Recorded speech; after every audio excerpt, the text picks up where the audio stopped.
morning! Kakagising ko lang, guys. Woke up like this talaga. Okay, so it's February 19, Wednesday. So, ngayon ko palang i-open yung gender ng ating baby. Yung gender ni Ate Faith. So, kasi bibili na ako ng mga kailangan. Bibili na ako ng mga pang gender reveal. Siyempre, ako yung naatasan ng task. So, kailangan ma-perfect ko to. At hindi ko talaga ma-spill. So, bubuksan na natin kung ano ba ang gender ni baby. Ako, excited ako kahit ano. Nung una, kwento ko lang, nung una, team girl ako. Nung siguro mga bandang, nung nagpapacheck up pa lang sa atin ng mga first, second sem, ganyan. Kasi masyadong ano si ate, parang pabebe, ganun. Pero, nung nakita ko na yung tiyan niya, parang, boy, my gosh! Kasi medyo lumaki na. So, eto na guys! Oh my God, kilig-kilig ako. Tapos, hindi pala to yung papel, no? Wait, ito ba? Oh my gosh!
Congratulations, Kuya Sax and Ate Faith. So, I'm so happy for you guys. And I'm so happy din na natapos na tong pagsisecret ko ng gender ng baby.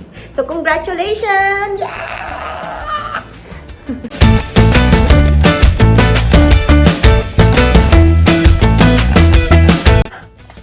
Wait.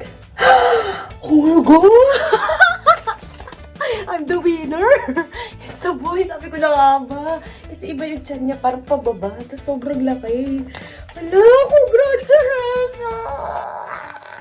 So, ma-upload ko pa to after yung gender reveal sa March 1. So, abangan nyo na lang, guys. Oh my God! Chares. Hi guys, so nakabili na ako ng mga gagamitin para sa gender reveal. Isa na tong yung spray. So, syempre, ang bilhin natin ay... Wait. Ay! Ayaw makusan. So, bilhin natin ay ito. Chares. So, titignan natin yung kulay mamaya. So, guys, ito try na natin. It's a... Dito ako sa pinagjajagingan ko. So, dito ako sa mga sandy-sandy para hindi ako pagalit. Try na natin. Sabi dito, out. Ay, ito na, Zay!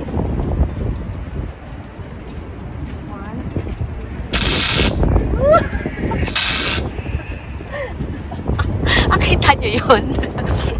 Saan po, Zay? Ganyan siya, Zay. Mapupunta siya sa ganun. Kita nyo?